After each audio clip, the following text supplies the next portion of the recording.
বন্ধু বান্ধৱীসকল নমস্কাৰ জনাইছোঁ আৰু মই আজি ভিডিঅ' আৰম্ভ কৰিব খুজিছোঁ সেইষাৰ কথাৰে যিষাৰ কথা হ'ল যে আছে গৰু নাবাই হাল থকাতকৈ নথকাই ভাল।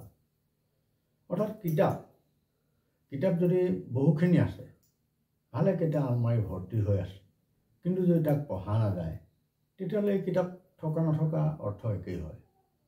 আমি বহুতে তেনেকুৱা কৰোঁ যে কিতাপ সংগ্ৰহ কৰা এটা আমাৰ হবি হৈ যায় কিন্তু হয়তো আমাৰ পঢ়াৰ তেনেধৰণে নহয়।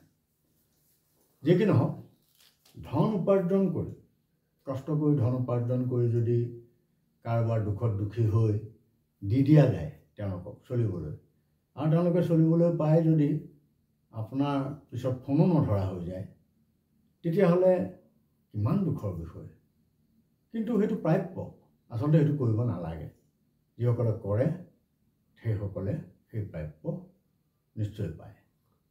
এতিয়া কথা হ'ল যে কিবা এটা কাম কৰিবলৈ যোৱাৰ আগতে আমি চাব লাগে যে কামটো মই কিয় কৰিম, কেতিয়া কেনেকৈ কৰিম বা এইটো কৰাৰ পৰা কি লাভালাভ হ'ব, নিজৰ বা সমাজৰ বা 10জনৰ কাৰ কি হ'ব, এই কথাটো আমি মন কৰি ল'ব লাগে।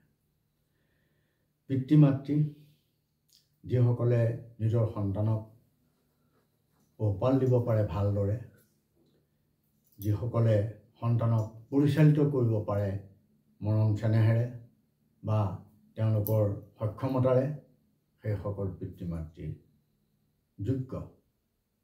যি সন্তানে মাক দেউতাকক ভকতি কৰে, তেওঁলোকৰ প্ৰতি ভক্তি থাকে, তেওঁলোকক সন্মান কৰে আৰু তেওঁলোকৰ প্ৰতি শ্ৰদ্ধাশীল হয় অৰ্থাৎ আজ্ঞাও পালন কৰে, সেইসকল সন্তান সুযোগ্য সন্তান।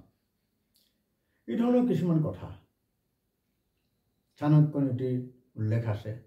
অত্যাচাৰ কৰি আৰু অন্যায় কৰি যদি কোনোবাই ধন অৰ্জন কৰে বা কাৰোবাৰ ধন আত্মসাৎ কৰে তেতিয়াহ'লে চাণক্য নীতি মতে 10 বছৰৰ ওপৰ নাথাকে, অৰ্থাৎ সুদে মূলে সকলো ঘূৰাই দিব লগা হয়। মানুহে কিন্তু আপাতত সেই কথাটো নাভাবে, কিন্তু আচলতে সেইটো কথা চাণক্য নীতিটো উল্লেখ আছে।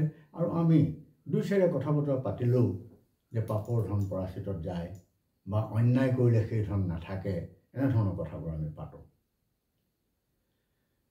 চাণক্য নীতিতে উল্লেখ আছে যে যিজোপা গছে ফল নিদিয়ে এই ফল নিদিয়া গছত চৰাই চিৰিকটি নবহে। চিন্তা কৰক, সৰু সৰু কথা কিন্তু ভাবিব লগা।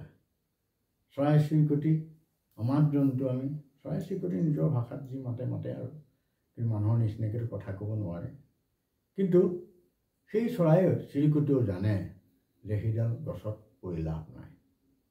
গতিকে এনেধৰণৰ উল্লেখযোগ্য ভালেমান কথা আছে। আপোনাসকলক এই কথাকেইটা আজি ইমানেই কৈ মই সামৰিছোঁ। সকলো কুশলে থাকক। নমস্কাৰ।